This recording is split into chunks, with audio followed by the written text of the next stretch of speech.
Hello aspirants, कैसे हो सब? बढ़िया। ये अपन पढ़ रहे थे रिप्रोडक्टिव हेल्थ, अपन पढ़ रहे थे। ठीक है, लेक्चर स्टार्ट करने से पहले कोई बात बता देता हूँ आपको, कुछ बात बता देता हूँ। ये नोट्स वगैरह हैं, आज ये चैप्टर खत्म कर देंगे।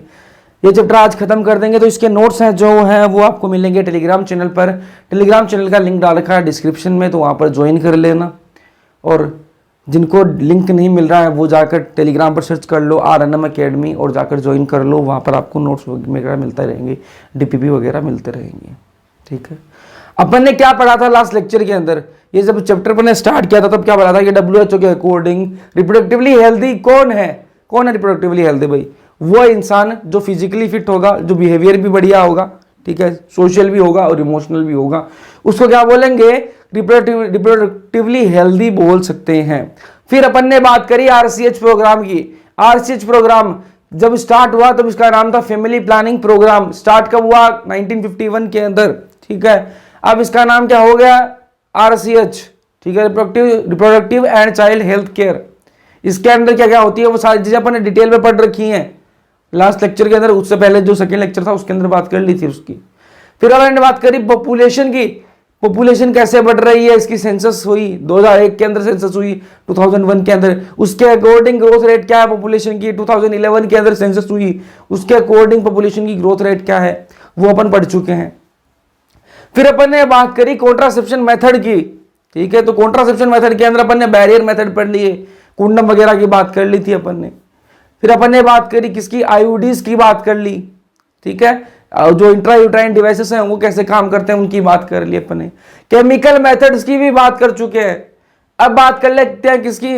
ओरल कॉन्ट्रासेप्टिव की बात करते हैं। ठीक है, गोलियों की बात करते हैं। ठीक है, गोली जो ये भी कॉन्ट्रासेप्शन का काम करेंगी। मेन मोटिव क्या है कि भाई प्रेगनेंसी नहीं होने देनी है। ठीक है, प्रेगनेंसी नहीं होने देनी है, मेन मोटिव ये है। तो इस बार क्या है? ओरल कॉन्ट्रासेप्टिव मेथड की बात करेंगे, मतलब गोलियों की बात करेंगे। गोली लेंगे तो उससे क्या होगी? प्रेगनेंसी नहीं होगी। देखते हैं कैसे, आ जाओ। चलो, ओरल कॉन्ट्रासेप्टिव मेथड के अंदर क्या है? पिल्स आएंगे भाई, क्या आएंगी? पिल्स आएंगी। ठीक है, गोलियां आएंगी। अब ये पिल्स जो है, ये गोलियां जो है, ये बनी हुई किससे हैं? ये या तो प्रोजेस्टेरोन की बनी हुई होंगी, ये गोलियां या तो प्रोजेस्टेरोन की बनी हुई होंगी या फिर प्रोजेस्टेरोन और एस्ट्रोजन दोनों के कॉम्बिनेशन से बनी हुई होंगी। क्या बोल रहा हूं मैं कि या तो ये पिल्स जो हैं किससे बनी होंगी? प्रोजेस्टेरोन से बनी हुई होंगी, या फिर प्रोजेस्टेरोन प्लस एस्ट्रोजन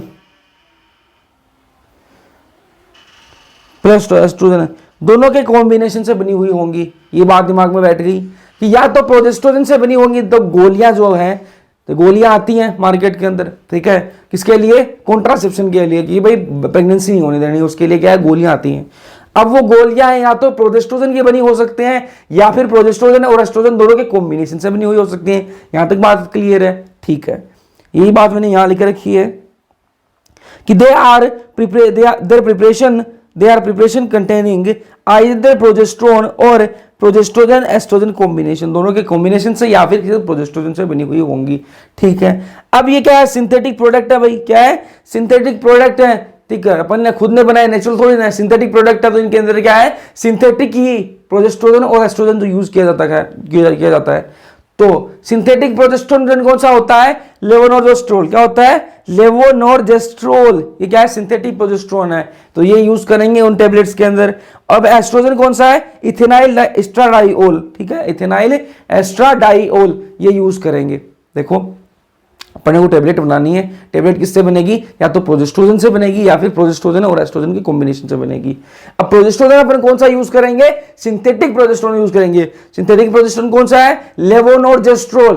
ठीक है, और अब अगर अपन को प्रोजेस्टेरोन और एस्ट्रोजन दोनों को कॉम्बिनेशन से बनानी है तो लेवोनोर्जेस्ट्रोल और इथेनाइल एस्ट्राडाइओल अपन यूज कर लेंगे। ठीक है, बात है। चलो, the pills are taken orally for 21 days. ये जो गोलियां हैं इनको 21 डेज के लिए लेनी पड़ेगी। ठीक है, मेंस्ट्रुअल साइकिल जो चल रही है, मेंस्ट्रुअल साइकिल मान लो 29 दिन की चल रही है, 28 से 29 दिन की चल रही है, तो उसमें से 21 दिन क्या लेनी है? टेबलेट लेनी है, ये पिल लेनी है। ठीक है, बाकी के दिन क्यों नहीं लेनी? बाकी के दिन क्यों नहीं लेनी? क्योंकि उनमें भाई ब्लीडिंग चलेगी। उनमें क्या चलेगी? ब्लीडिंग चलेगी। ठीक है, ब्लीडिंग रहेगी।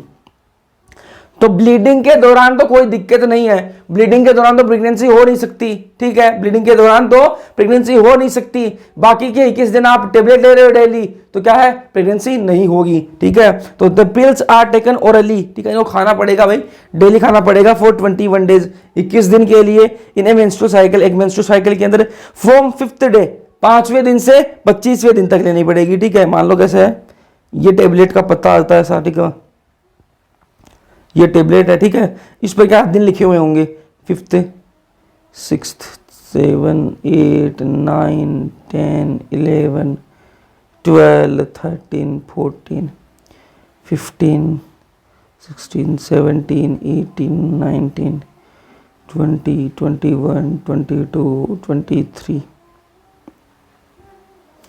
24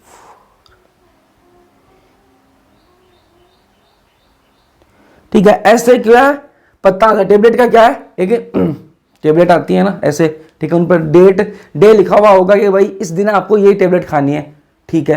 तो क्या है यहाँ पर 5वें दिन से 25वें दिन तक क्या है, टेबलेट खानी है। किस दिन हो गए, 5वें दिन से 25वें दिन तक तो आप टेबलेट खानी है। बीच में 7 दिन का क्या लेना है आपको, गैप लेना है। क्या लेना है, गैप लेना, आप 7 दिन का गैप लेना। तो ये क्या है, वो टेबलेट जो महिला है जो जिसको खानी है ये टेबलेट, उसने क्या है डे देख लिया कि भाई हाँ अपने को टेबलेट खानी है, फिर उसकी जब ब्लीडिंग स्टार्ट हुई तो 7 दिन उसने छोड़ दिया बीच में, ठीक है, और क्या वापस टेबलेट स्टार्ट कर दी, ठीक है। लेकिन इसमें दिक्कत ये हो रही थी, डेली तो टेबलेट खा लेते थे, लेकिन जब 7 दिन का गैप आता था उसमें वो भूल जाते थे कि भाई 7 दिन का गैप, सिर्फ 7 दिन का ही लेना है, ठीक है। तो क्या हो गया, उसमें 8 दिन का गैप ले लिया, बीच में क्या है 8 दिन टेबलेट नहीं खाई। अब 8 दिन टेबलेट नहीं खाई, ब्लीडिंग 7 दिन ही रही मान लो, और उसने 8 दिन नहीं खाई, 8वें दिन सेक्सुअल इंटरकोर्स हुआ, स्पर्म गया, स्पर्म गया, फर्टिलाइजेशन हो गया और प्रेगनेंसी हो गई। तो वो क्या बोलेंगे कि जे हम तो टेबलेट भी खा रहे थे, उसके बाद में भी हमारी तो प्रेगनेंसी हो गई, ठीक है। तो गलती किसकी, उन्हीं की थी। तो क्या किया कंपनी वालों ने, क्या किया कंपनी वालों ने, क्या किया कि ये जो 7 दिन है, ये जो 7 दिन है इनमें भी टेबलेट भर दी, इनमें भी टेबलेट उन्होंने भर दी, ठीक है। जो 7 दिन उनको बीच में ब्रेक लेना था उसमें भी टेबलेट भर दी। अब उसमें टेबलेट किसकी भरी, देखो ये ऊपर वाले जो थे, ऊपर वाले जो दिन थे उनमें तो टेबलेट भरी गई किसकी, प्रोजेस्ट्रोजन या फिर प्रोजेस्ट्रोजन और एस्ट्रोजन के कॉम्बिनेशन से।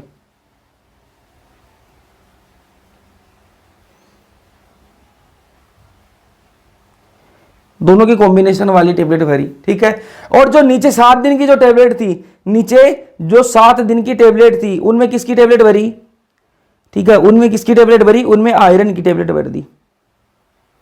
क्या भर दी, आयरन की टेबलेट भर दी कि भाई ब्लीडिंग चलती रहेगी, कि ब्लीडिंग होगी तो ब्लड बाहर जाएगा, तो आयरन की कमी होगी शरीर के अंदर, तो आयरन की गोलियां अपन भर दें ताकि ये भूलें भी ना कि भाई इनको फिर रहेगा कि हाँ कोई बीच में स्किप नहीं करना, कोई गैप नहीं लेना, अपन को तो डेली टेबलेट खानी है, ठीक है। तो आयरन की टेबलेट भर दी तो वो खून की पूर्ति भी करता रहेगा, आयरन की पूर्ति भी करता रहेगा, और टेबलेट की टेबलेट हो गई, ठीक है। तो ऐसे किया उन्होंने। अब चलो अपन टॉपिक पे वापस आते हैं। तो पिल्स को क्या है, टेकन इनको ओरली लेना है, पिल्स को क्या है ओरली लेना है, मुंह से लेंगे, ठीक है। और 21 दिन की इनको लेना है, ठीक है। और इन्हें मेंस्ट्रुअल साइकिल के अंदर 21 दिन लेना है, डेली लेना है, ठीक है। और करके से 5वें दिन से 25वें दिन तक, 5वें दिन से 25वें दिन तक लेना है। It is advisable to restart the course after a gap of 7 days. मैंने आपको बताया कि 7 दिन का बीच में ब्रेक लेके वापस 21 दिन के लिए टेबलेट खानी है, ठीक है। अब तो वो क्या है, कोई में आयरन वाली टेबलेट भर दी, पहले नहीं आती थी, तो क्या है 7 दिन का गैप लेके उसके बाद में वापस 21 दिन टेबलेट ले ली, 7 दिन का गैप, उसके बाद में वापस 21 दिन टेबलेट ले ली, 7 दिन का गैप, वापस 21 दिन टेबलेट खानी है, ठीक है। तो मतलब डेली टेबलेट खानी है। अब ये पिल्स जो है वो काम कैसे करती हैं, ये जो गोलियां जो हैं ये काम कैसे करती हैं, इनका एक्शन क्या है, पिल्स का एक्शन क्या है उसकी बात कर लेते हैं। तो ये कैसे काम करती हैं, कैसे ये प्रेगनेंसी को रोकती हैं उनकी बात कर लेते हैं। सबसे पहला तरीका इसका पिल का क्या एक्शन है, इनहिबिट ओव्यूलेशन। ये ओव्यूलेशन को ही नहीं होने देंगे, क्या करेंगे, ओव्यूलेशन को ही नहीं होने देंगे। अब जब ओव्यूलेशन नहीं होगा तो क्या ओवम बाहर नहीं आएगा, तो स्पर्म और ओवम मिल नहीं पाएंगे तो फर्टिलाइजेशन नहीं होगा तो प्रेगनेंसी नहीं होगी। अपन यही तो चाहते थे कि प्रेगनेंसी ना हो, ठीक है। तो पहला क्या तरीका है, इनहिबिट ओव्यूलेशन को इनहिबिट कर देते हैं। दूसरा क्या है, alteration in uterine endometrium to make its unsuitable for implantation. अंदर की जो यूट्रस की जो एंडोमेट्रियम लाइनिंग है उसी को खराब कर देंगे, उसी को अनसुटेबल बना देंगे इम्प्लांटेशन के लिए। ठीक है, यूट्रस की जो एंडोमेट्रियम लाइनिंग है, यूट्रस की जो एंडोमेट्रियम लाइनिंग है उसको अनसुटेबल बना देंगे, किसके लिए? इम्प्लांटेशन के लिए उसको अनसुटेबल बना देंगे। ठीक है, तो अगर फर्टिलाइजेशन हो भी गया तो भी क्या है? इम्प्लांटेशन नहीं होगा, इम्प्लांटेशन नहीं होगा तो प्रेगनेंसी आगे नहीं बढ़ेगी, और आगे नहीं बढ़ेगी तो अपन यही तो चाहते हैं कि प्रेगनेंसी ना हो। ठीक है, तो दूसरा तरीका ये हो गया। तीसरा तरीका क्या है? तीसरा कैसे काम कर रहे हैं? Changes in cervical mucus, cervix के अंदर जो म्यूकस है उसके अंदर चेंजेस ला देंगे। क्या चेंजेस लाएंगे? इधर आओ। ठीक है, ये क्या है? सर्विक्स है, इसके अंदर क्या है? म्यूकस भरा हुआ है, यहां पर क्या म्यूकस भरा हुआ है। ठीक है, म्यूकस है। अब उस म्यूकस को इतना ज्यादा क्या कर देंगे? उस म्यूकस को इतना ज्यादा भर देंगे यहां पर। ठीक है, यहां पर बहुत सारा म्यूकस जो है वो इकट्ठा हो जाएगा, तो यहां से जो स्पर्म जो है ना वो अंदर जा ही नहीं पाएगा, स्पर्म जो है वो यूट्रस के अंदर जा ही नहीं पाएगा। अब जब स्पर्म अंदर जा ही नहीं पाएगा तो स्पर्म और ओवम आपस में मिलेंगे नहीं, आपस में नहीं मिलेंगे तो फर्टिलाइजेशन नहीं होगा, फर्टिलाइजेशन नहीं होगा तो प्रेगनेंसी नहीं होगी, और अपन यही तो चाहते हैं कि प्रेगनेंसी ना हो। ठीक है, ये तीसरा तरीका हो गया ऐसे काम करने का। ठीक है, चौथा तरीका क्या है? Inhibition of motility and secretory activity of fallopian tube. Fallopian tube जो है, जो फेलोपियन ट्यूब है, ठीक है, उसके अंदर भी सिक्रीशन होते रहते हैं, जिससे क्या है? ओवम और स्पर्म जो है आपस में मिलने में हेल्प करते हैं उनकी, उसके अंदर चेंजेस ला देते हैं। वो जो सिक्रीशन हो रहे हैं उनके अंदर भी चेंजेस ला देते हैं, तो चेंजेस आ गए तो उससे क्या है? स्पर्म और ओवम को आपस में वो मिलने नहीं देंगे तो फर्टिलाइजेशन नहीं होगा, फर्टिलाइजेशन नहीं होगा तो प्रेगनेंसी नहीं होगी। तो ये 4 तरीके मैंने आपको बताए जिससे क्या करते हैं ये पिल काम करती है। पिल का एक्शन क्या है? पहला क्या? इनहिबिट ओव्यूलेशन, ओव्यूलेशन को ही रोक देते हैं। दूसरा क्या है? Alteration in uterine endometrium, uterus की जो एंडोमेट्रियम लाइनिंग है उसी के अंदर चेंजेस कर देते हैं, अनसुटेबल बना देंगे उसको, किसके लिए? इम्प्लांटेशन के लिए। फिर तीसरा क्या है? Changes in cervical mucus, cervix का जो म्यूकस है उसके अंदर उसको बहुत सारा म्यूकस भर देंगे, गाढ़ा कर देंगे उस म्यूकस को। ठीक है, चौथा क्या है? इनहिबिशन ऑफ मोटिलिटी, जो मोटिलिटी है, जो सिक्रीशन है फेलोपियन ट्यूब के, उसको रोक देते हैं। चलो फिर बात करते हैं, एक नई टेबलेट है। ठीक है, एक नई टेबलेट है, कॉन्ट्रासेप्टिव ओरल पिल ही है, ये भी क्या है? दवाई गोली ही है जो खानी है। ठीक है, इसका नाम क्या है? सहेली नाम है। क्या नाम है? सहेली नाम है। ठीक है, अब ये जो सहेली है ये क्या है? New oral contraceptive for the female, females के लिए नई ओरल कॉन्ट्रासेप्टिव है, नई गोली है ये। अब इसमें खास बात क्या है? पहली खास बात तो ये इंडिया में बनाई गई है। पहली खास बात क्या है कि ये इंडिया वालों ने डेवलप की है। अब इंडिया में कहां डेवलप हुई है जी? ये सीडीआरआई में। सीडीआरआई कहां? लखनऊ के अंदर। कहां पर डेवलप हुई है? लखनऊ में डेवलप हुई है। सीडीआरआई की फुल फॉर्म क्या होती है? Central drug research institute. Central drug research institute के अंदर इसको बनाया गया है। इस टेबलेट को कहां बनाया गया है? सेंट्रल ड्रग रिसर्च इंस्टीट्यूट के अंदर बनाया गया है। कहां पर? लखनऊ के अंदर। लखनऊ कहां है? यूपी में। ठीक है, और यूपी कहां है? भारत में। ठीक है, अब और सहेली की खास बात क्या है? इंडिया में बनाई गई है ये तो बात ठीक है, लेकिन इसकी खास बात क्या है? और टेबलेट, बाकी की टेबलेट डेली लेनी पड़ती थी। बाकी की टेबलेट क्या है? डेली लेनी पड़ती थी, लेकिन इस टेबलेट को वीक के अंदर एक बार लेनी होती है। ठीक है, वीक के अंदर एक बार ले लोगे, पूरे वीक का काम हो गया, उसके बाद पूरे वीक प्रेगनेंसी नहीं होगी। ठीक है, तो सहेली का क्या काम करती है कि क्या है? वंस ए वीक पिल है। क्या है? Once a week pill, week में एक बार ले लो। ठीक है, पूरे वीक की छुट्टी फिर। ठीक है, पूरे वीक क्या है? आपको टेबलेट नहीं लेनी। ठीक है, एक बार लेनी है, उनको डेली लेना पड़ता था, इसकी ये खास बात है।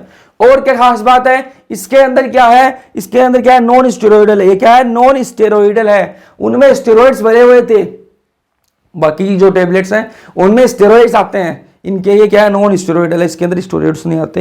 ये किससे बनी हुई होती है भाई? ये किससे बनी हुई है? सेंट क्रोमेन है इसके अंदर। इसके अंदर क्या है? सेंट क्रोमेन है इसमें। ठीक है, चलो ये बात कर ली अपने, सहेली की बात कर ली। ठीक है, अब बात कर लेते हैं इंजेक्टेबल्स की। अपने गोलियों की बात कर ली, अब इंजेक्शन की बात कर लेते हैं। आ जाओ जी, इंजेक्टेबल्स की बात कर लेते हैं। तो इंजेक्टेबल्स में क्या है? वही चीज है, इंजेक्शन किससे बने हुए हैं? या तो प्रोजेस्टेरोन से बने हुए होंगे, या फिर प्रोजेस्टेरोन और एस्ट्रोजन के कॉम्बिनेशन से बने हुए होंगे। या तो प्रोजेस्टेरोन से बने हुए होंगे, या फिर प्रोजेस्टेरोन और एस्ट्रोजन के कॉम्बिनेशन से बने हुए होंगे। ठीक है, तो या तो ये प्रोजेस्टेरोन से बने हुए होंगे, वैसे जैसे गोलियां बनी हुई हैं वैसे ये इंजेक्शन बने हुए हैं। ठीक है, बस चेंज है, वो गोली के फॉर्म में थे, पहले क्या है गोली के फॉर्म में थे, अब इंजेक्शन की फॉर्म में आ गए। ठीक है, तो देखो प्रोजेस्टेरोन या तो प्रोजेस्टेरोन अलोन या फिर कॉम्बिनेशन से बने हुए होंगे, प्रोजेस्टेरोन और एस्ट्रोजन के कॉम्बिनेशन से, और ये फीमेल्स के लिए होता है। ठीक है, इंजेक्शन के थ्रू क्या है फीमेल्स को दे दिया जाएगा प्रोजेस्टेरोन, ये दे दिया जाएगा। ठीक है, या तो प्रोजेस्टेरोन या फिर प्रोजेस्टेरोन एस्ट्रोजन के कॉम्बिनेशन से ये बना हुआ होगा। ठीक है, मेरी आवाज थोड़ी बैठ रखी है तो उसकी थोड़ा सा एडजस्ट कर लेना यार, है ना।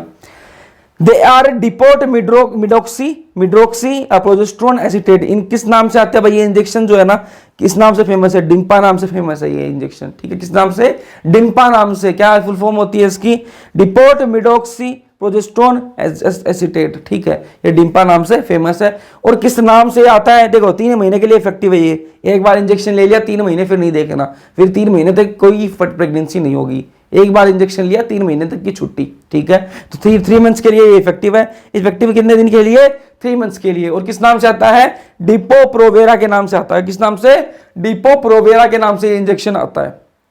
बना हुआ किससे, या तो प्रोजेस्टेरोन से या फिर प्रोजेस्टेरोन एस्ट्रोजन के कॉम्बिनेशन से बना हुआ होगा।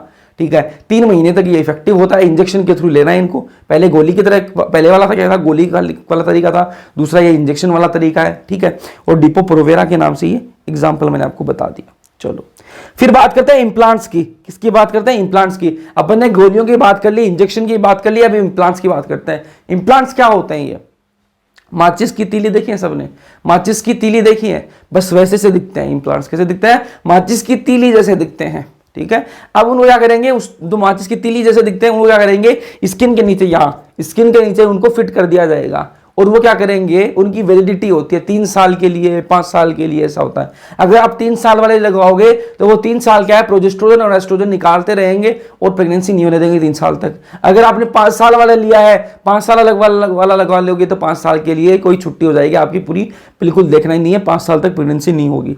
ठीक है, आज हम इम्प्लांट्स की बात कर लेते हैं। तो वही है, जैसे गोलियों की बात करी अपन ने, जैसे इंजेक्शन की बात करी, वैसे इंप्लांट्स हैं। ये भी क्या है, या तो प्रोजेस्टेरोन से बने हुए होंगे, या तो प्रोजेस्टेरोन से बने हुए होंगे, या फिर प्रोजेस्टेरोन और एस्ट्रोजन के कॉम्बिनेशन से बने हुए होंगे। या तो प्रोजेस्टेरोन से बने हुए होंगे या फिर प्रोजेस्टेरोन और एस्ट्रोजन के कॉम्बिनेशन से ये बने हुए होंगे। इनको सबडर्मली, ठीक है, स्किन के नीचे, ठीक है, सबडर्मली स्किन के नीचे लगाया जाएगा।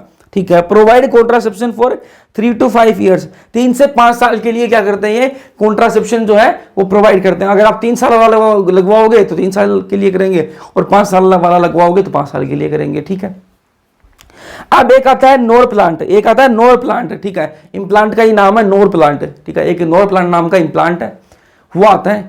उसके अंदर क्या होता है, 6 सिलिकन के क्या होते हैं, तीली में होते हैं, माचिस की तीली जैसे होते हैं।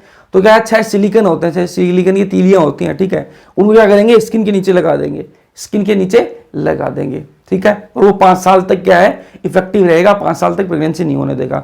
तो ये नोर प्लांट क्या है, प्रोजेस्टेरोन ओनली कंटेनिंग डिवाइस, इसके अंदर सिर्फ प्रोजेस्टेरोन से बना हुआ है ये नोर प्लांट जो है इम्प्लांट ही होता है, इम्प्लांट का नाम है। ठीक है, और ये किससे बना हुआ है, सिर्फ प्रोजेस्टेरोन से बना हुआ है। ठीक है, इसके अंदर क्या है, स्मॉल 6 स्मॉल सिलिकन के कैप्सूल है, छोटे छोटे कैप्सूल है, किसके, माचिस की तीली जैसे कैप्सूल है। ठीक है, 6 स्मॉल कैप्सूल्स कंटेनिंग लेवोनोर्जेस्ट्रोल। मैंने आपको बताया कि प्रोजेस्टेरोन कौन सा यूज करेंगे, लेवोनोर्जेस्ट्रोल, जो क्या है, सिंथेटिक प्रोजेस्टेरोन है, लेवोनोर्जेस्ट्रोल। ठीक है, and these inserted under the skin. ठीक है, स्किन के नीचे लगा देंगे, कौन सी स्किन के नीचे लगाएंगे, लेफ्ट अपर आर्म। ठीक है, ये लेफ्ट हाथ है मेरा। ठीक है, इसकी लेफ्ट अपर आर्म के अंदर लगा दिया जाएगा। ठीक है, फीमेल के अंदर लगेगा जी, फीमेल के अंदर लगेगा, लेफ्ट अपर आर्म के अंदर यहां लगा दिया जाएगा। ठीक है, चलो 5 साल की वैलिडिटी है, 5 साल तक क्या है, प्रेगनेंसी नहीं होने देगा ये। चलो ये बात समझ में आ गई जी, इम्प्लांट भी समझ में आ गई। अब बात करते हैं किसकी, इमरजेंसी कॉन्ट्रासेप्शन की। क्या इसकी बात करते हैं, इमरजेंसी कॉन्ट्रासेप्शन की बात करते हैं। ठीक है भाई, ये बात तो किसकी हो गई, ये बात अपन ने कर ली, ओरल पिल्स की बात कर ली, इंजेक्शन की बात कर ली, इम्प्लांट्स की बात कर ली। ये तो बात उनकी हो गई जो क्या है, जिनको पहले से पता है कि भाई अपन को प्रेगनेंसी नहीं चाहिए। ठीक है, और उन्होंने गोली खा ली और क्या सेक्सुअल इंटरकोर्स कर लिया और कोई दिक्कत नहीं हुई। लेकिन बहुत सारे कपल्स ऐसे हैं, बहुत सारे ऐसे हैं जो क्या है, सेक्सुअल इंटरकोर्स हो गया भाई, सेक्सुअल इंटरकोर्स हो गया। ठीक है, और उन्होंने कोई प्रोटेक्शन यूज नहीं की, सेक्सुअल इंटरकोर्स हो गया और उन्होंने क्या है, कोई प्रोटेक्शन यूज नहीं करी, और उनको क्या है, प्रेगनेंसी नहीं चाहिए, उनको प्रेगनेंसी नहीं चाहिए। तो उनके लिए क्या ऑप्शन है, उन्होंने पहले कोई ऑप्शन नहीं लिया भाई, उन्होंने ना गोली खाई, कुछ भी नहीं किया, उन्होंने कुछ भी नहीं किया, लेकिन उसने सेक्सुअल इंटरकोर्स कर लिया। अब उनके पास क्या ऑप्शन है प्रेगनेंसी से बचाने के लिए, तो भाई उनके लिए भी जुगाड़ है। उनके लिए क्या जुगाड़ है? Emergency contraception. इमरजेंसी कॉन्ट्रासेप्शन है। क्या है इसके अंदर? भाई सेक्सुअल इंटरकोर्स जो हो रहा है, सेक्सुअल इंटरकोर्स हो गया, उसके 72 घंटे बाद में 72 आवर्स के अंदर सेक्सुअल इंटरकोर्स हुआ, ठीक है, उसके 72 आवर्स के अंदर क्या है, आप एक टेबलेट ले लो, आपका काम बन जाएगा। वो टेबलेट क्या करेगी? वो टेबलेट क्या करेगी? आपकी जो एंडोमेट्रियम है उसको तोड़ के रख देगी। ठीक, क्या करेगी? उसको तोड़ देगी। बहुत हैवी ब्लीडिंग होगी, ठीक है, बहुत सारा खून बाहर आएगा, ठीक है, तो क्या है, प्रेगनेंसी नहीं होगी उससे। चलो आ जाओ, देखो इमरजेंसी कॉन्ट्रासेप्शन है, वो क्या करेगी? एडमिनिस्ट्रेशन ऑफ प्रोजेस्टेरोन या फिर प्रोजेस्टेरोन और एस्ट्रोजन की कॉम्बिनेशन से बनी होगी। वही बात है, या तो प्रोजेस्टेरोन से या फिर प्रोजेस्टेरोन और एस्ट्रोजन के कॉम्बिनेशन से बनी हुई होगी, ठीक है। With in 72 hours of coitus, coitus के 72 आवर्स के अंदर इनको लेनी होती है। कोइटस हो गया, मान लो हो गई आपसे गलती, आपने कोई कॉन्ट्रासेप्शन यूज नहीं किया, लेकिन उसके 72 आवर्स के अंदर आपको टेबलेट लेनी पड़ेगी।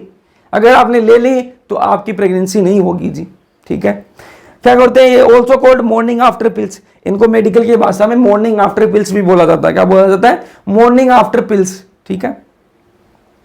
चलो अब एक टेबलेट आती है मिप्रिस्टोन, ठीक है, एक टेबलेट आती है मिप्रिस्टोन, ठीक है। इसका आरयू 46 भी बोलते हैं, 486 बोलते हैं। क्या बोलते हैं? आरयू 486, ठीक है। ये क्या है? सिंगल पिल ट्रीटमेंट है। क्या है? सिंगल पिल ट्रीटमेंट है भाई। क्या होता है इसके अंदर? एक गोली खाओगे तो क्या है, मिसकैरेज हो जाएगा। क्या हो जाएगा? मिसकैरेज हो जाएगा एक गोली खाने से ही। एंडोमेट्रियम लाइनिंग अब पूरी टूट जाएगी, बहुत हैवी ब्लीडिंग होगी। ये क्या है? इसके अंदर एंटी प्रोजेस्टेरोन होता है। इसके अंदर क्या होता है? एंटी प्रोजेस्टेरोन होता है। मैंने आपको बताया था जब मैंने आपको ह्यूमन रिप्रोडक्शन पढ़ाया था कि प्रोजेस्टेरोन प्रोजेस्टेरोन P4 क्या पकड़ के रखता है? एंडोमेट्रियम लाइनिंग को, ठीक है। तो क्या ये एंटी प्रोजेस्टेरोन है, तो क्या एंडोमेट्रियम को क्या करेगा? तोड़ेगा, और एंडोमेट्रियम को तोड़ेगा तो क्या बहुत हैवी ब्लीडिंग होगी, बहुत हैवी ब्लीडिंग होगी, लेकिन प्रेगनेंसी नहीं होगी। तो जिनकी हेल्थ थोड़ी कमजोर है उन कभी भी ऐसी टेबलेट नहीं लेनी चाहिए, कभी भी नहीं लेनी चाहिए। अगर आपको जरूरत नहीं है तो मत लो, ठीक है। ट्राई करो कि कॉन्ट्रासेप्टिव मेथड जो है वो वही यूज करो आप, ठीक है। इमरजेंसी कॉन्ट्रासेप्शन मेथड आपको यूज ना करना पड़े। ये किनके लिए भाई? जो जिनके साथ में रेप हो गया, रेप केसेस के अंदर, ठीक है, तो उनको ये दी जाती हैं, ठीक है। आगे चलते हैं। अब बात करें साइड इफेक्ट्स की। अपन ने टेबलेट्स देख ली, ओरल पिल्स देख लिए, अपन ने इंजेक्शन देख लिए, सारे देख लिए, लेकिन इनके साइड इफेक्ट क्या है? अब साइड इफेक्ट की बात कर लेते हैं, आ जाओ। पहला क्या है? नोजिया। क्या है? नोजिया। उनका जी मिचलाता रहेगा पूरे दिन। क्या है? उनको उल्टी वाली फील आती रहेगी कि भाई अब उल्टी हुई मेरे को, अब उल्टी हो गई, अब उल्टी होगी। उनका जी मिचलाता रहेगा। जो पहली बार देख रहे हैं उनको बता दो मेरी आवाज़ ऐसी नहीं है, ठीक है। ये गला बैठ रखा है मेरा, इस वजह से हो रखी है, ऐसी आवाज़ नहीं है मेरी, ठीक है। तो पहला क्या है? नोजिया, जी मिचलाता रहेगा भाई। दूसरा क्या है? अब्डोमिनल पेन, ठीक है, अब्डोमिनल पेन, पेट के अंदर दर्द रहेगा, ये साइड इफेक्ट हो गया। तीसरा क्या है? ब्रेक थ्रू ब्लीडिंग, ब्लीडिंग होती रहेगी, ठीक है। और क्या है? इरेगुलर मेंस्ट्रुअल ब्लीडिंग, मेंस्ट्रुअल जो ब्लीडिंग है वो इरेगुलर होगी। कभी वो 6 दिन की हो रही है, कभी वो 7 दिन की हो रही है, कभी 10 दिन की हो रही है, कभी 3 दिन की हो रही है। तो इरेगुलर मेंस्ट्रुअल ब्लीडिंग होती रहेगी। और क्या है? Breast cancer. क्या है? Breast cancer. ये टेबलेट्स की वजह से क्या है? ब्रेस्ट कैंसर के केसेस भी बढ़ने लग गए। और एक और हो गया, यूट्रस के अंदर सिस्ट का फॉर्मेशन होने लग जाता है। इन टेबलेट की वजह से क्या है? यूट्रस के अंदर सिस्ट का फॉर्मेशन होने लग जाता है। और अर्ली स्टेज के अंदर उस सिस्ट को क्या है?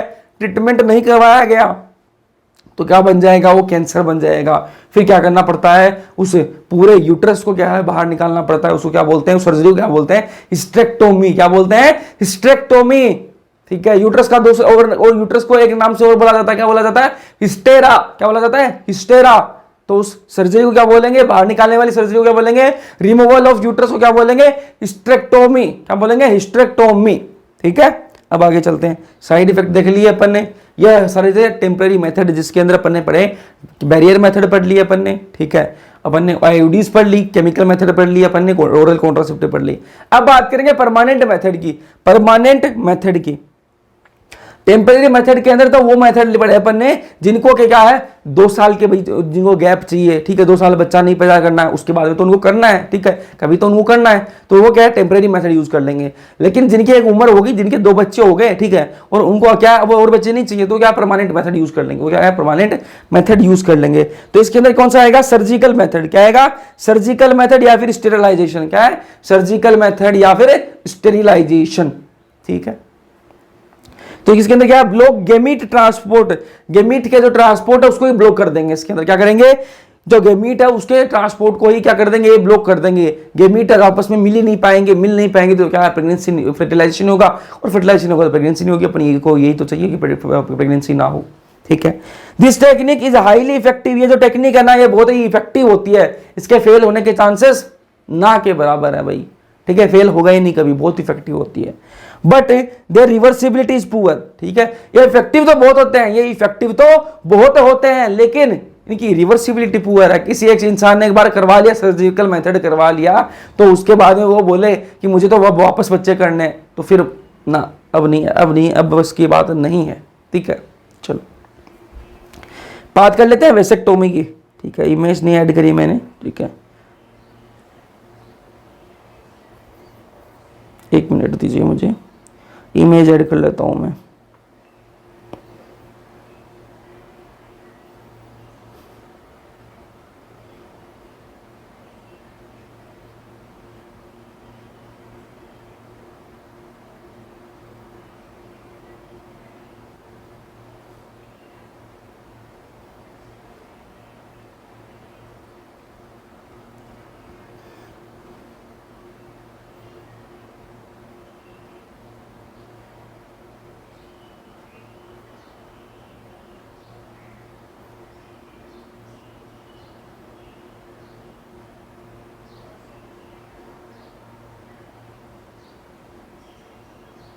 ठीक है, अब ठीक है।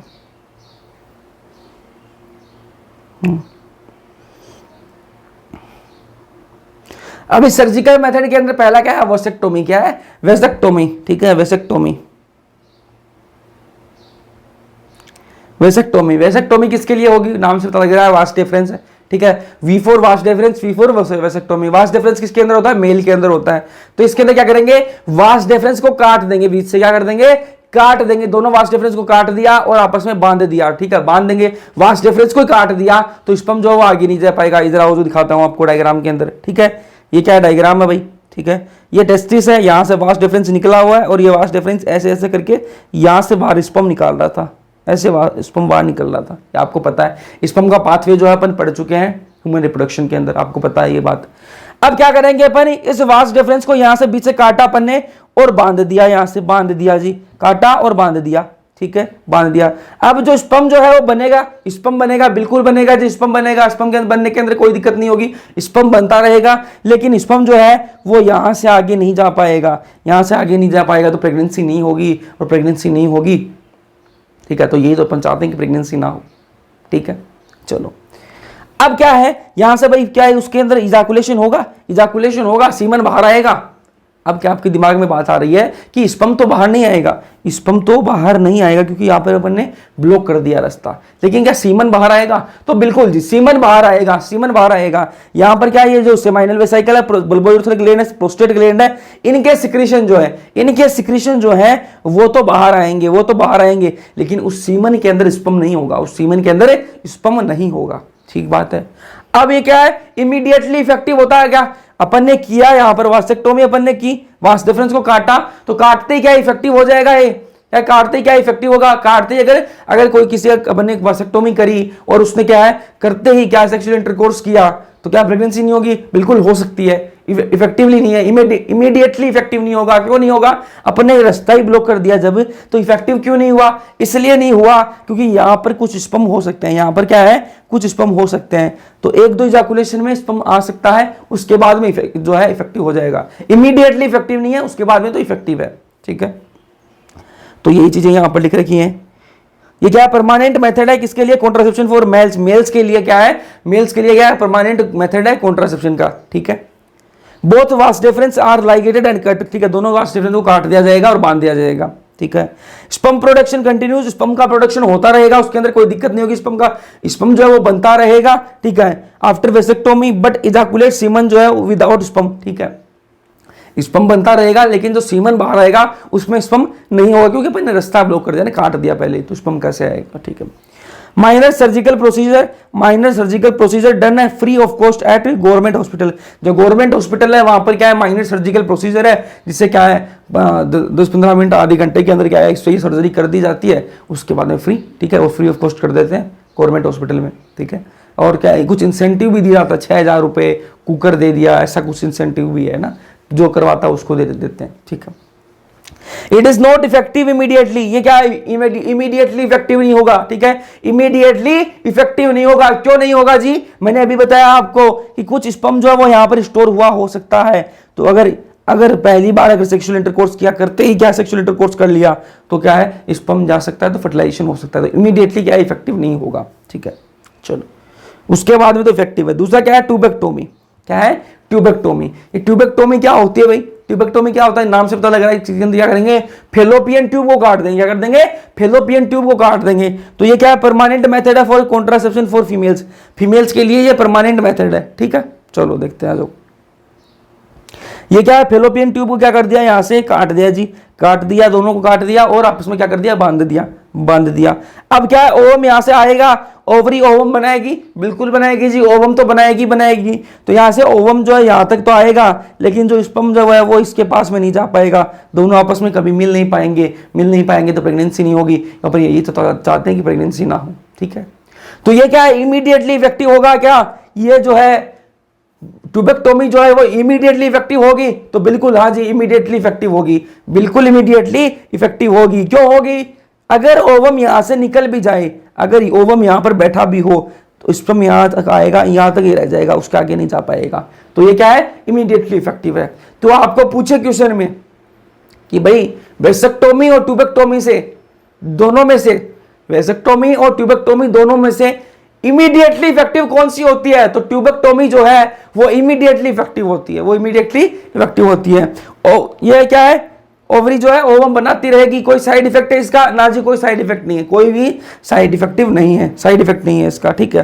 तो ये परमानेंट मेथड है, ठीक है, कॉन्ट्रासेप्शन का फॉर फीमेल्स के लिए ये परमानेंट मेथड है, ठीक है। इसके अंदर क्या किया जाता है, small part of fallopian tube का स्मॉल पार्ट जो है वो क्या कर दिया जाएगा, कट एंड टाइड अप, काट दिया जाएगा और बांध दिया जाएगा, ठीक है। Through a small incision in abdomen, पेट के अंदर एक छोटा सा कट लगाएंगे, उसके बाद में क्या है, फेलोपियन ट्यूब तक जाएंगे और उसको काट देंगे और बांध देंगे, ठीक है। Menstrual cycle continues after tubectomy, menstrual cycle जो है वो जैसे चल रही थी वैसे चलती रहेगी, ठीक है, जैसे मेंस्ट्रुअल साइकिल चल रही थी वैसे चलती रहेगी, उसके अंदर कोई दिक्कत नहीं आएगी। The release of oocyte is destroyed by phagocytes, जो ओवम बनेगा और बाहर निकलेगा, उसको क्या है, फिर क्या, दो स्पर्म और ओवम तो मिल नहीं पाएंगे, तो ओवम क्या है, तो फेगोसाइटिक जो सेल्स हैं वो उसको खा जाएंगे, उसको डिस्ट्रॉय कर देंगे, उसको कोई दिक्कत नहीं है। इट इज इफेक्टिव इमीडिएटली, ये ध्यान में रखना कि ट्यूबेक्टोमी जो है वो इमीडिएटली इफेक्टिव होती है, ठीक है। अब आगे चलते हैं, फिर बात करेंगे मेडिकल टर्मिनेशन ऑफ प्रेगनेंसी की बात कर लेंगे, एमटीपी की बात करेंगे। ये क्या होती है मेडिकल टर्मिनेशन ऑफ प्रेगनेंसी, सीधी सी बात है, मेडिकली क्या करेंगे अपन, प्रेगनेंसी को टर्मिनेट करेंगे, अबॉर्शन करवाएंगे, क्या कराएंगे, अबॉर्शन करवाएंगे, ठीक है। इंटेंशनल और voluntary termination of pregnancy before full term, ठीक है। प्रेगनेंसी पूरी होने से पहले उसको क्या कराएंगे, टर्मिनेट कराएंगे, अपनी इच्छा से इंटेंशनली क्या करवा रहे हैं अपन, अबॉर्शन करवा रहे हैं, पूरी प्रेगनेंसी होने से पहले ही अपन अबॉर्शन करवा रहे हैं, उसको क्या बोलते हैं, मेडिकल टर्मिनेशन ऑफ प्रेगनेंसी बोलते हैं, एमटीपी बोलते हैं। ये क्या है, इंड्यूस्ड अबॉर्शन है, अपने आप नहीं हो रहा है ये अबॉर्शन, ठीक है, मिसकैरेज नहीं है, ये अपने आप नहीं हो रहा, अपन करवा रहे हैं तब हो रहा है, ठीक है। Nearly 45 to 50 million MTPs are performed in a year, ठीक है, एक साल के अंदर 45 से 50 मिलियन एमटीपीज होती हैं पूरे वर्ल्ड के अंदर, पूरे संसार के अंदर, पूरे विश्व के अंदर 45 से 50 मिलियन एमटीपीज होते हैं। कितने अबॉर्शन होते हैं, 45 से 50 मिलियन, ये तो डेटा है, ओरिजिनल में पता नहीं कितने होते होंगे, ठीक है। और ये क्या है, 1/5 of total number of conceived pregnancy of in a year, जितने एक साल के अंदर कंसीव प्रेगनेंसी होती है, जितने एक साल के अंदर प्रेगनेंसी होती है, उसका 1/5 जो है ना, वो ये क्या है, अबॉर्शन हो जाते हैं भाई, उनके क्या करा लेते हैं, अबॉर्शन करवा लेते हैं, ठीक है। गवर्नमेंट लीगलाइज एमटीपी 1971, ठीक है। गवर्नमेंट ने क्या है, एमटीपी को लीगलाइज कर दिया 1971 के अंदर with some strict condition to avoid its misuse. Strict condition के साथ में क्या है, गवर्नमेंट ने 1971 के अंदर 1971 के अंदर इसको लीगलाइज कर दिया। और स्ट्रिक्ट कंडीशन क्यों लगाई, क्योंकि इसका मिसयूज कैसे कर रहे थे वो लोग, पहले बच्चे का क्या कर लिया, सेक्स देख लिया भाई, बच्चे को क्या आइडेंटिफाई कर लिया कि लड़का है कि लड़की है, सेक्स डिटरमाइन कर लिया। सेक्स डिटरमिनेशन करके अगर लड़की हुई तो उसको क्या करा थे, एमटीपी करवा दी। उसकी क्या करवा दी, एमटीपी करवा दी। तो ये करवाना क्या है, अपराध है, ठीक है। इसे क्या, फीमेल फिटिसाइड बढ़ी। तो फीमेल फिटिसाइड को रोकने के लिए कि फीमेल फिटिसाइड ना हो भाई, इसके क्या है, मिसयूज ना करें लोग, तो क्या है, स्ट्रिक्ट कंडीशन के साथ में कि भाई आप एमटीपी करवा सकते हो, लेकिन सेक्स देखकर एमटीपी करवाना क्या है, इलीगल है। अगर ऐसा पाया गया तो डॉक्टर साहब की पढ़ाई खतरे में, उनका लाइसेंस रद्द हो जाएगा, जेल जाना पड़ेगा, वो अलग, ठीक है। तो गवर्नमेंट लीगलाइज एमटीपी इन 1971। 1971 के अंदर गवर्नमेंट ने क्या है, इसको लीगलाइज कर दिया गया, ठीक है, विद सम स्ट्रिक्ट कंडीशन के साथ में कि भैया आप सेक्स डिटरमाइन करके एमटीपी नहीं कर सकते हो, ठीक है, टू अवॉइड इट्स मिसयूज, ठीक। MTPs are considered relatively safe during the first trimester up to 12 weeks of pregnancy। MTP जो है उसको सेफ माना जाता है कब तक, फर्स्ट ट्राइमेस्टर 12 वीक तक, ठीक है। 12 वीक तक क्या है, इसको सेफ माना जाता है। फर्स्ट ट्राइमेस्टर 3 महीने तक इसको करवाना सेफ माना जाता है। उसके बाद में करवाना रिस्क पर है, ठीक है, उसके बाद में क्या है, रिस्क पर हो जाता है। तो after first trimester abortions are much more riskier. उसके बाद में करवा रहे हो, फर्स्ट ट्राइमेस्टर के बाद में करवा रहे हो, तो वो थोड़ा रिस्की हो जाता है गेम, ठीक है। अब देखो ये 1971 के अंदर इसको लीगल किया था, 1971 के अंदर इसको लीगल किया था, लेकिन 2017 के अंदर इसको अंदर अमेंडमेंट हुआ। क्या अमेंडमेंट हुआ, 2017 के अंदर इसके अंदर अमेंडमेंट हुआ। उसके अकॉर्डिंग क्या है, according to 2017 amendment within the first 12 week MTP, ठीक है। अगर एमटीपी करवा रहे हो 12 वीक के अंदर, अगर एमटीपी करवा रहे हो 12 वीक के अंदर, तो एक रजिस्टर्ड मेडिकल प्रैक्टिशनर, रजिस्टर्ड होना चाहिए, रजिस्टर्ड मेडिकल प्रैक्टिशनर की क्या है, आपको ओपिनियन लेना पड़ेगा। अगर एमटीपी करवा रहे हो 12 वीक्स के अंदर करवा रहे हो, तो एक रजिस्टर्ड मेडिकल प्रैक्टिशनर की क्या लेनी पड़ेगी, ओपिनियन लेना पड़ेगा, उसकी राय लेनी पड़ेगी। अगर डॉक्टर ने कहा कि भाई एमटीपी करवा सकते हो, सेफ है, मदर बच जाएगी, कोई दिक्कत नहीं होगी उसके अंदर, तो आप एमटीपी करवाओ।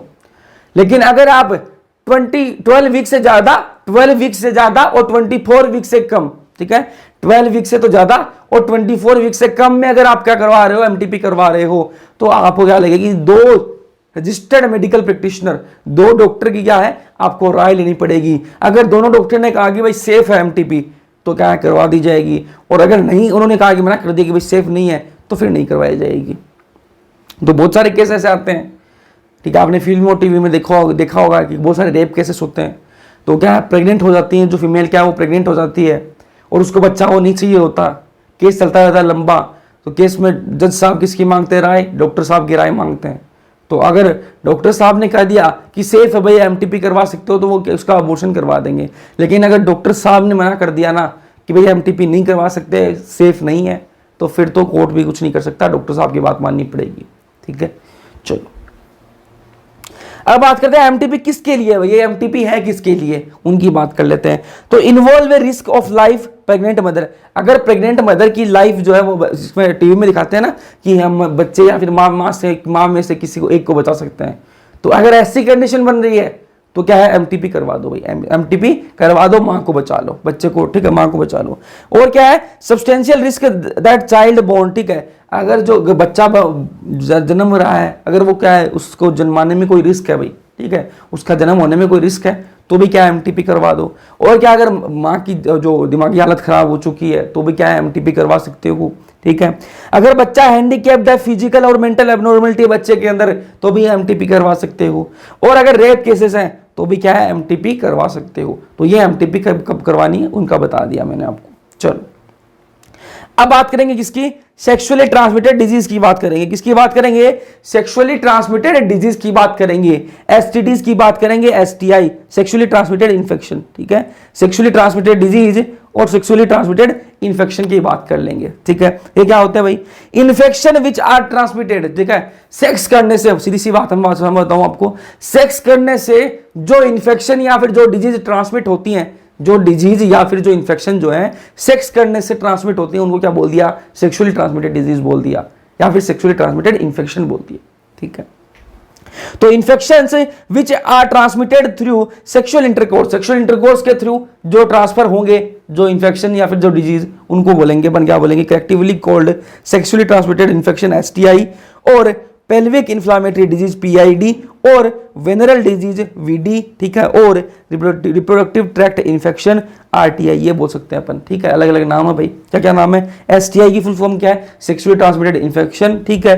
PID की फुल फॉर्म क्या है, पेल्विक इन्फ्लामेटरी डिजीज, ठीक है। और क्या है VD क्या है, वेनरल डिजीज, ठीक है। और RTI क्या हो जाएगी, रिप्रोडक्टिव ट्रैक्ट इन्फेक्शन, ठीक है। तो ये क्या है, अलग अलग नाम है, इससे जाना जाता है, ठीक है। अब बात करेंगे आगे। Their incidences are reported to be very high among persons in the age group of 15 to 24 years. जो अलग ट्रैक पर जाने वाली, गलत ट्रैक पर जाने वाली उम्र कौन सी होती है, यही 15 से 24 साल की उम्र होती है, जिसके अंदर अपन फैसिनेट कर जाते हैं।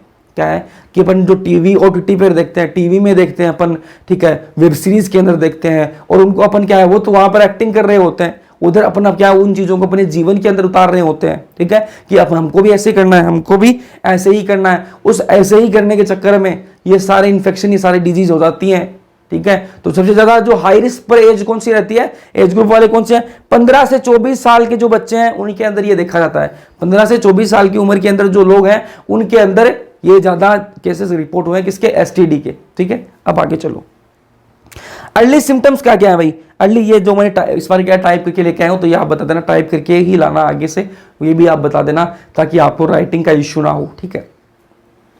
अर्ली सिम्टम्स क्या है इसके, अगर किसी को सेक्सुअली ट्रांसमिटेड डिजीज या फिर सेक्सुअली ट्रांसमिटेड इन्फेक्शन हो जाए तो उसके सिम्टम क्या आते हैं, अर्ली सिम्टम क्या आते हैं वो देख लो भाई।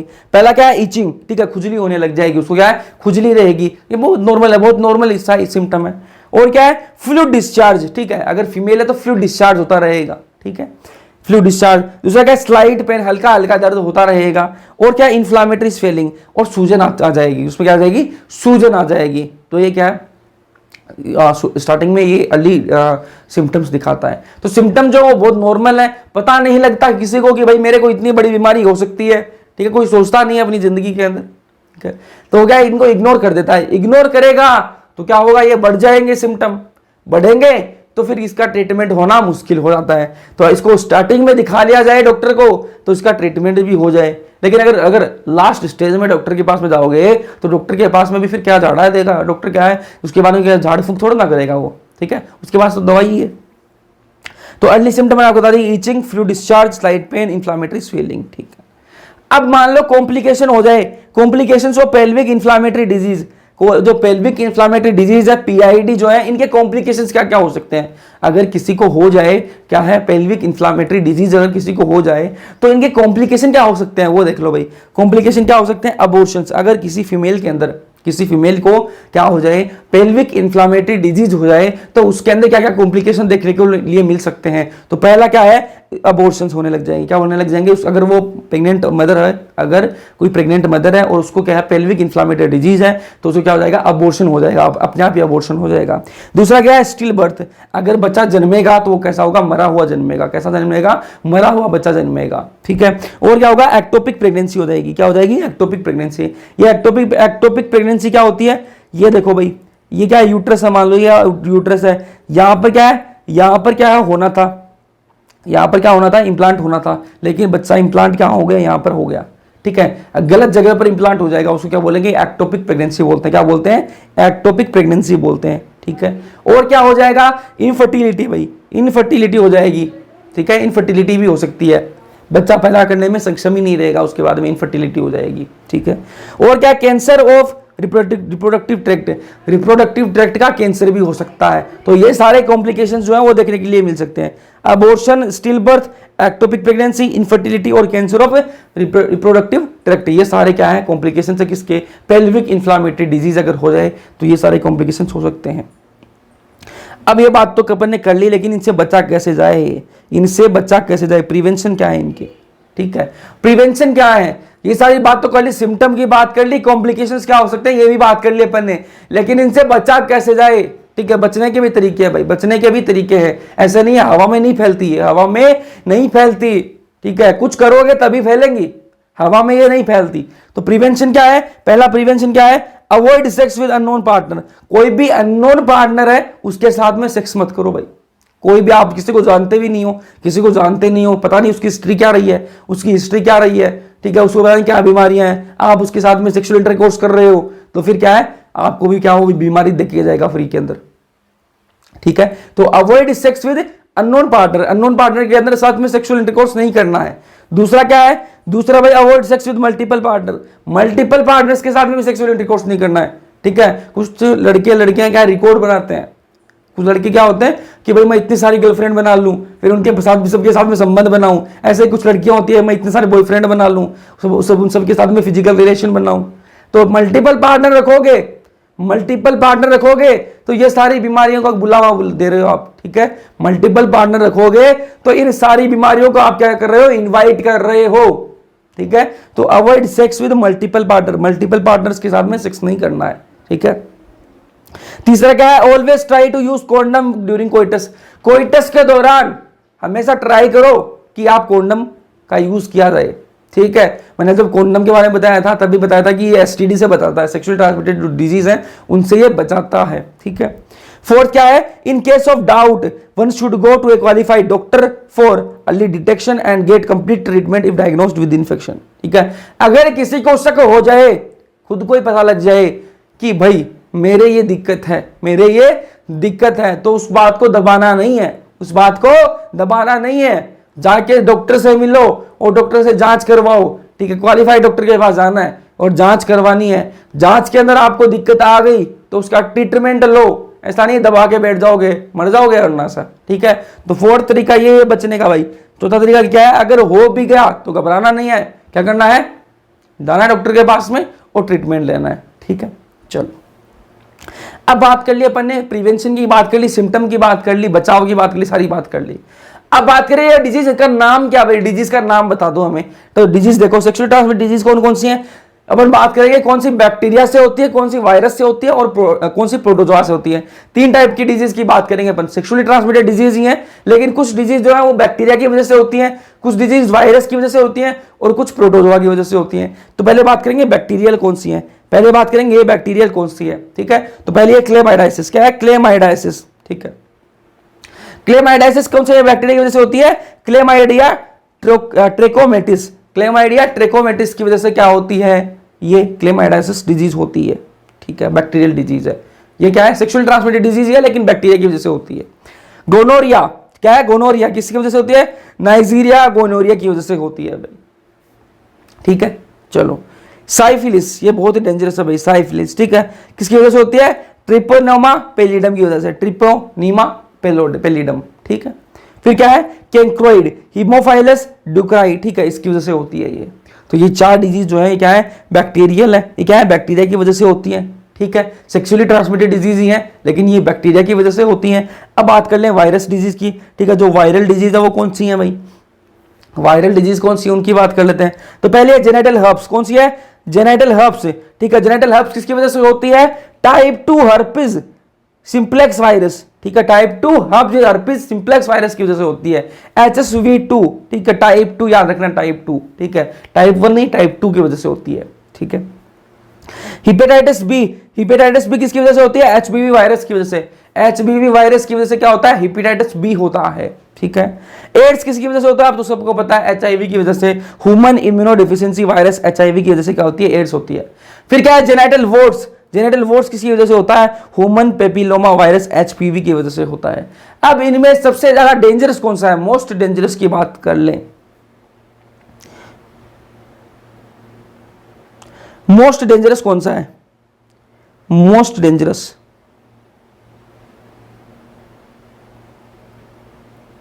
मोस्ट डेंजरस है एड्स, HIV, ठीक है। ऐसा कौन सा है जो नॉन क्यूरेबल है, इन डिजीज में ऐसी कौन सी डिजीज है जिसका कोई इलाज नहीं है, दवाइयां हैं जिनसे जिंदगी बढ़ाई जा सकती है लेकिन पूरा इलाज नहीं है कि भाई पूरी तरह से ठीक हो जाए, ऐसा इलाज नहीं है, ठीक है। इस बार नीट के अंदर पूछा गया है और मैंने वन शॉट के अंदर भी ये बात बताई थी, वन शॉट जब मैंने पढ़ा है उस टाइम मैंने बताया था कि नॉन क्यूरेबल डिजीज कौन सी होती है और डायरेक्ट वहां से क्वेश्चन आया, ठीक है। तो नॉन क्यूरेबल डिजीज कौन सी है, उनकी बात कर लेते हैं। नॉन क्यूरेबल डिजीज कौन सी है, जिनका कोई इलाज नहीं है भाई, जिनका कोई इलाज नहीं है, नॉन क्यूरेबल कौन सी है? जेनाइटल हर्ब्स, ठीक है, HIV, ठीक है, और हेपेटाइटिस बी।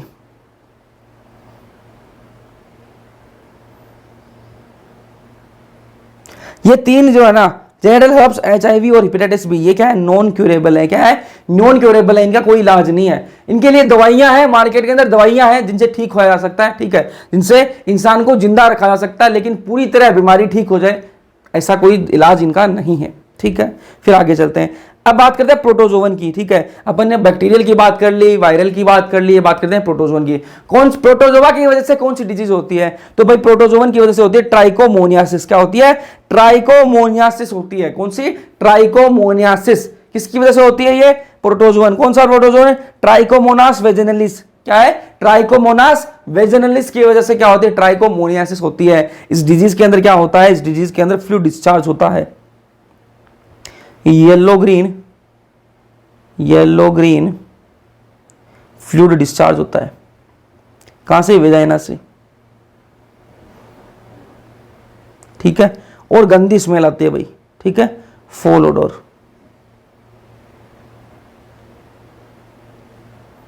गंदी स्मेल आती है इसमें से, ठीक है। येलो ग्रीन का फ्लूइड डिस्चार्ज होगा और गंदी स्मेल आएगी, ठीक है। फिर बात करेंगे इनफर्टिलिटी की, बात करेंगे किसकी बात करेंगे? इनफर्टिलिटी, ठीक है। इनफर्टिलिटी क्या होती है भाई? अनप्रोटेक्टेड सेक्सुअल इंटरकोर्स कर रहे हैं, ठीक है, अनप्रोटेक्टेड सेक्सुअल इंटरकोर्स किया, उसके बाद में भी प्रेगनेंसी नहीं हुई, ठीक है, कोई कॉन्ट्रासेप्शन का मेथड यूज नहीं किया, अनप्रोटेक्टेड सेक्स किया है, उसके बाद में भी प्रेगनेंसी नहीं हुई, ठीक है, तो क्या बोलेंगे? उसको इनफर्टिलिटी बोलेंगे। तो क्या किसी ने एक बार अनप्रोटेक्टेड सेक्सुअल इंटरकोर्स किया और उसको बच्चा ने प्रेगनेंसी नहीं हुई, तो क्या उसको इनफर्टाइल बोल सकते हैं? उनको क्या अपन इनफर्टाइल बोल सकते हैं? ना जी, उनको नहीं बोल सकते। 2 साल तक कंटिन्यू जिन्होंने सेक्सुअल इंटरकोर्स किया हो, अनप्रोटेक्टेड सेक्सुअल इंटरकोर्स किया हो, और उसके बाद में भी उनको बच्चा ना हुआ हो, उसके बाद में उसको प्रेगनेंसी ना हुई हो, वो क्या है? इनफर्टाइल के अंदर आ जाएंगे। वो क्या है? इनफर्टिलिटी है। वही क्या है? इनफर्टिलिटी है। इनएबिलिटी टू कंसीव और produce children after 2 year, 2 year के बाद भी, ठीक है। Unprotected sexual intercourse is called infertility, ठीक है। 2 साल अनप्रोटेक्टेड सेक्सुअल इंटरकोर्स किया, उसके बाद भी अगर बच्चा प्रोड्यूस नहीं कर पाए तो उसको क्या बोलेंगे? इनफर्टिलिटी बोलेंगे, ठीक है। A large number of couples all over the world including India are infertile. पूरे विश्व के अंदर बहुत सारे कपल्स ऐसे हैं, और इंडिया के अंदर भी बहुत सारे कपल्स ऐसे हैं जो इनफर्टाइल है, ठीक है। और जब इनफर्टिलिटी आती है तो ब्लेम किसको किया जाता है? फीमेल को ही ब्लेम किया जाता है सोसाइटी के अंदर, कि भाई हमारे लड़के में तो कोई कमी नहीं है, कमी तो क्या है? हमारी बहू के अंदर ही कमी है, ठीक है, तो इसकी वजह से बच्चा नहीं हो रहा, बाकी हमारा लड़का तो बढ़िया है, बाकी लड़के के अंदर भी कमी हो सकती है। क्या क्या कमी हो सकती है अभी बताऊंगा, आ जाओ। ये देखो भाई, पहला क्या है? एजूस्पर्मिया, ठीक है। ये एजूस्पर्मिया क्या होती है? ठीक है, अब complete absence of sperm in semen. Semen के अंदर स्पर्म जो है वो है ही नहीं, कंप्लीट स्पर्म, ठीक है, कंप्लीट एब्सेंट है, कंप्लीटली एब्सेंट है। अगर सीमन के अंदर स्पर्म जो है वो आ ही नहीं रहा, तो उस कंडीशन क्या बोलेंगे? एजूस्पर्मिया बोलेंगे। क्या बोलेंगे? एजूस्पर्मिया बोलेंगे। एक टर्म आती है ओलिगोजूस्पर्मिया। क्या आती है? ओलिगोजूस्पर्मिया। ये ओलिगोजूस्पर्मिया क्या होता है? ठीक है, लो स्पर्म काउंट। क्या होता है? Low sperm count. Sperm count बहुत ही कम हो, बहुत ही कम जब स्पर्म काउंट होगा, बहुत कम स्पर्म काउंट कितना? 15 मिलियन, 10-15 मिलियन से कम स्पर्म होगा। एक बार इजाकुलेशन में कितना निकलता है? 200 से 300 मिलियन स्पर्म निकलते हैं। अगर वो 10-15 मिलियन से कम स्पर्म निकल रहे हैं ना, तो क्या है? लो काउंट है भाई। क्या है? लो स्पर्म काउंट है। उसको क्या बोलेंगे? ओलिगोजूस्पर्मिया। एक टर्म आती है टेरेटोजूस्पर्मिया। क्या होती है? टेरेटोजूस्पर्मिया। ये क्या होती है? ये होती है भाई अबनॉर्मल मोर्फोलॉजी। जो स्पर्म आ रहे हैं वो आ तो पूरे रहे हैं, लेकिन उनकी जो मोर्फोलॉजी है, शक्ल सूरत है, वो बिगड़ी हुई है उनकी। और अपन ने पढ़ रखा है कि क्या है? मोर्फोलॉजी बढ़िया होनी चाहिए।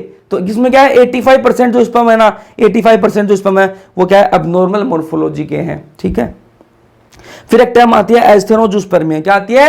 एस्थेनोजूस्पर्मिया। ये क्या होता है भाई? Reduced motility of sperm. Sperm की जो मोटिलिटी है वो क्या है? रिड्यूस्ड होगी इसके अंदर, ठीक है। स्पर्म जो वो भाग नहीं पाएगा तो वहां तक वो पंच पहुंचेगा नहीं, ओवम तक नहीं पहुंचेगा, ओवम तक नहीं पहुंचेगा तो फर्टिलाइजेशन होगा, फर्टिलाइजेशन होगा तो प्रेगनेंसी नहीं होगी, तो क्या इनफर्टिलिटी है। तो ये क्या किसके अंदर? मेल के अंदर ये सारी दिक्कतें होती हैं। चलो अब इनको ठीक कैसे किया जाए भाई? ठीक है, दिक्कतें बनने पड़ ली, इनफर्टाइल कपल्स हैं, ठीक है। अब उनके लिए क्या है? उनके लिए इलाज है, बिल्कुल प्रॉपर इलाज है, ठीक है। क्या है? Assisted reproductive technology. क्या है? Assisted reproductive technology. आर्ट की मदद से अपन क्या करेंगे? उनको ठीक करेंगे। कैसे ठीक करेंगे भाई? उनको बच्चा चाहिए, बच्चा अपन दे सकते हैं। कैसे दे सकते हैं? दो तरीके हैं भाई। एक है इन विट्रो फर्टिलाइजेशन। इस आर्ट जो टेक्नोलॉजी है इसी के अंदर दो तरीके हैं, एक है इन विट्रो फर्टिलाइजेशन और एक है इन विवो फर्टिलाइजेशन। दोनों में फर्क क्या है? दोनों ही क्या है? आईवीएफ है। दोनों ही क्या है? आईवीएफ है। इन विट्रो फर्टिलाइजेशन या बोल लो या फिर इन विवो फर्टिलाइजेशन बोल लो, दोनों ही क्या है? आईवीएफ है, ठीक है। दोनों के अंदर क्या फर्क क्या है? इन विट्रो के अंदर क्या करेंगे? फर्टिलाइजेशन आउटसाइड बॉडी, ठीक है। इन विट्रो जो टेक्निक है इसके अंदर क्या करेंगे? फर्टिलाइजेशन जो है वो आउटसाइड बॉडी अपन कराएंगे, और इन विवो के अंदर क्या करेंगे? Fertilisation inside body. फर्टिलाइजेशन जो है वो बॉडी के अंदर करवाएंगे। इन विवो के अंदर फर्टिलाइजेशन इनसाइड बॉडी करवाएंगे और इन विट्रो के अंदर फर्टिलाइजेशन आउटसाइड बॉडी करवाएंगे, ठीक है।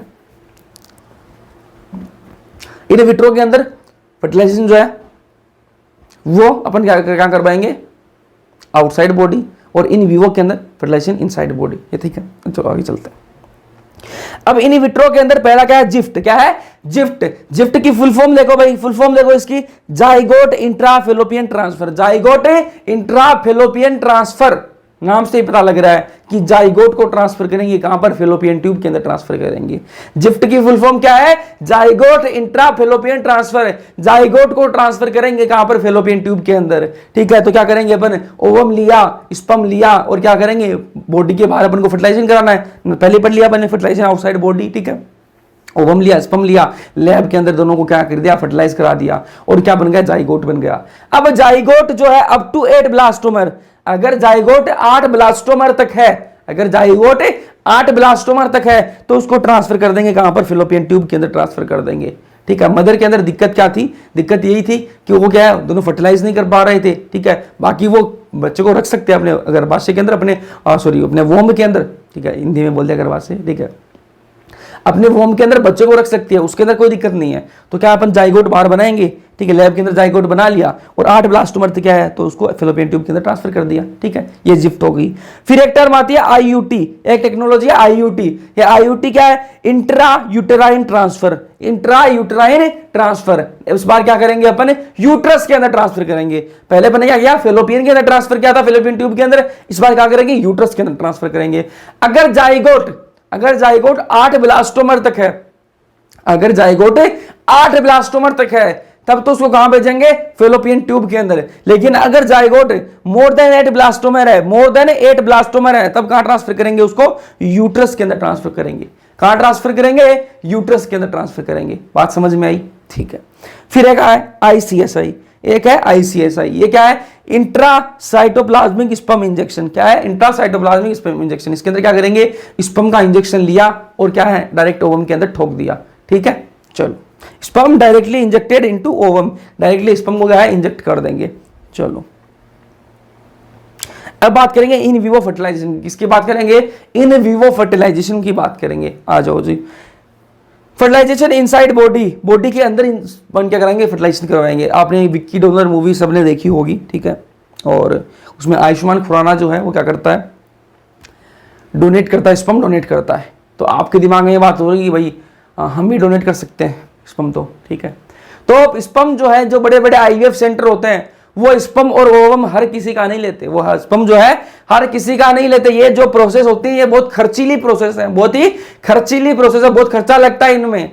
तो जो कपल इतना खर्चा कर रहा है वो किसी ऐसे अरे गहरे का स्पर्म या फिर ओवम क्यों लेगा? ठीक है, उनको तो किसी बढ़िया इंसान का चाहिए ताकि बढ़िया गुण आए बच्चे के अंदर, ताकि बढ़िया गुण आए बच्चे के अंदर। ठीक है, किसी बढ़िया इंसान का चाहिएगा उनको। ठीक है, और मैं एक डॉक्टर का इंटरव्यू देख रहा था, ठीक है, वो आईवीएफ सेंटर है उनका, ठीक है, नाम तो मैं बोल रहा हूँ उनका, लेकिन उन्होंने बताया कि उनके पास क्या रिक्वेस्ट आती है कि शाहरुख खान जैसा बच्चा बना दो हमें, ठीक है, हमें जो बच्चा चाहिए वो कहना चाहिए शाहरुख खान जैसा बच्चा बना दो हमें, ठीक है, बच्चा नहीं खिलाना हो गया, ठीक है, शाहरुख खान जैसा बच्चा बना दो, कोई सिंगर है उसका उसके जैसा बच्चा बना दो, ठीक है, ऐसी ऐसी क्वालिटीज हमें चाहिए, तो कस्टमाइज बच्चा चाहिए लोगों को, ठीक है। जब वो सोच रहे हैं कि हम इतने पैसा जब दे ही रहे हैं, जब इतना पैसा हम दे रहे हैं, तो हम तो क्या है, कस्टमाइज बच्चा चाहिए हमें, तो क्या है, कस्टमाइज बच्चा चाहिए, जैसा हमें चाहिए, हमें हम बनाए, हम बोले वैसा बच्चा हमें बना कर दे दो, ठीक है। तो ऐसी भी होती हैं बातें। चलो अब इसके अंदर क्या है, पहले क्या है गिफ्ट, पहले क्या है, वहां पर क्या थी गिफ्ट, यहां पर क्या है गिफ्ट, ठीक है। तो गिफ्ट के अंदर क्या है, गेमीट इंट्राफेलोपियन ट्रांसफर, क्या है, गेमीट इंट्राफेलोपियन ट्रांसफर, क्या है, गेमीट इंट्राफेलोपियन ट्रांसफर। नाम से पता लग रहा है कि गेमीट को कहां ट्रांसफर करेंगे, फेलोपियन ट्यूब के अंदर ट्रांसफर करेंगे, ठीक है। कोई महिला ऐसी है जो क्या है, ओवम प्रोड्यूस नहीं कर पा रही, ओवम प्रोड्यूस नहीं कर पा रही, बाकी सारा मामला ठीक है, जो वोम है, यूट्रस है, वो बिल्कुल सही है, लेकिन दिक्कत यह आ रही है कि क्या है, वो ओवम प्रोड्यूस नहीं कर पा रही। तो अपन क्या करेंगे, कोई डोनर फीमेल है, उससे ओवम लेंगे और ओवम को कहां भेज देंगे, फेलोपियन ट्यूब के अंदर भेज देंगे। ओवम लिया, फेलोपियन ट्यूब के अंदर भेज दिया, स्पर्म आएगा, ठीक है, फर्टिलाइजेशन होगा और प्रेगनेंसी होगी जी, दिक्कत खत्म, सारी प्रॉब्लम सोल्व होगी। तो क्या करेंगे, गिफ्ट के अंदर क्या करेंगे, ओवम फ्रॉम डोनर से क्या लेंगे, ओवम लेंगे और उसको ट्रांसफर कर देंगे फेलोपियन ट्यूब के अंदर। फेलोपियन ट्यूब के अंदर ओवम आ गया, अब क्या है, फर्टिलाइजेशन हो जाएगा, ठीक है। तो ये टेक्निक हो गई। दूसरी क्या है इसके अंदर, एआई, क्या है, एआई, आर्टिफिशियल इंसेमाइनेशन, क्या है, आर्टिफिशियल इंसेमाइनेशन। अगर जो हस्बैंड है उसके अंदर स्पर्म काउंट कम है, अगर उसके अंदर स्पर्म काउंट कम है, या फिर इनमें से कोई दिक्कत है, इनमें से कोई सी दिक्कत है, ठीक है। तो क्या करेंगे अपन, क्या करेंगे, जो स्पर्म जो है वो कहां से लेंगे, डोनर से लेंगे, कहां से लेंगे, डोनर से लेंगे, ठीक है, डोनर से ले लिया, जो हेल्दी डोनर है उससे क्या अपन स्पर्म लिया और क्या करेंगे, फीमेल जो है उसकी वजह जो यूट्रस है उसके अंदर इसको इंट्रोड्यूस कर देंगे, जो स्पर्म लिया उसको यूट्रस के अंदर डाल दिया, अब वो यूट्रस के अंदर जाएगा स्पर्म और वो जाकर क्या करेगा, फेलोपियन ट्यूब के अंदर जाकर और ओवम से मिल जाएगा और क्या कर लेगा, फर्टिलाइजेशन कर लेगा, ठीक है। एक कंडीशन तो ये हो गई। दूसरी कंडीशन क्या है कि भाई जो हस्बैंड है वो बढ़िया हेल्दी है, उसका जो स्पर्म जो है वो बढ़िया है, उसके अंदर स्पर्म तो पूरा बन रहा है, लेकिन दिक्कत क्या है उसके अंदर, दिक्कत तो उसके अंदर इरेक्टाइल डिस्फंक्शन है, क्या है, इरेक्टाइल डिस्फंक्शन है, उसका पेनिस जो है वो इरेक्ट नहीं हो पा रहा। अब पेनिस जब इरेक्ट नहीं होगा तो पेनिट्रेट नहीं कर पाएगा, वो पेनिट्रेट नहीं कर पाएगा तो स्पर्म को जो है वो अंदर तक नहीं पहुंचा पाएगा। अब अंदर तक नहीं पहुंचेगा स्पर्म तो फर्टिलाइजेशन कहां से होगा। तो क्या करेंगे अपन, क्या करेंगे, या तो सीमन अपन क्या किससे ले लेंगे, डोनर से ले लेंगे, क्या करेंगे, डोनर से ले लेंगे, ठीक है। और डोनर से लेके क्या करेंगे, उनको अपन आर्टिफिशियल इंट्रोड्यूस करा देंगे वजाइना या फिर यूट्रस के अंदर, फीमेल के अंदर, ठीक है। अगर हस्बैंड की स्पर्म जो वो सही है तो क्या करेंगे, स्पर्म लिया अपन, हस्बैंड से लिया, उसके अंदर इरेक्टाइल डिस्फंक्शन है, कोई दिक्कत नहीं, अपन स्पर्म लिया और क्या कर दिया, उसको इनसेमाइनेट कर दिया, यूट्रस के अंदर डाल दिया और प्रेगनेंसी हो गई जी, ठीक है। इसी के साथ में अपना चैप्टर जो है वो कंप्लीट होता है, ठीक है। और जैसा भी लगे ये जो तरीका है जो मैंने आपको बताया, जो टाइप करके लेके आया हूँ, इससे ये सही है या फिर जो हैंड रिटन है वो सही है, वो बता देना आप, ठीक है। कमेंट सेक्शन में कमेंट कर देना अपना नाम, जिनको रोल नंबर मिल गया वो अपना रोल नंबर कमेंट कर देना, जिनको नहीं मिला वो अपना नाम कमेंट कर देना, ताकि आपको मिल जाए, आपका रोल नंबर मिल जाए, ठीक है। और जैसा भी लगे कमेंट सेक्शन के अंदर कमेंट करके बताना। बाकी वीडियो पसंद आए लाइक कर देना, अपने दोस्तों के साथ में शेयर कर देना, बिना सब्सक्राइब किए देख रहे हो तो सब्सक्राइब कर लेना। मिलते हैं नेक्स्ट लेक्चर के अंदर, तब तक के लिए पढ़ते रहो।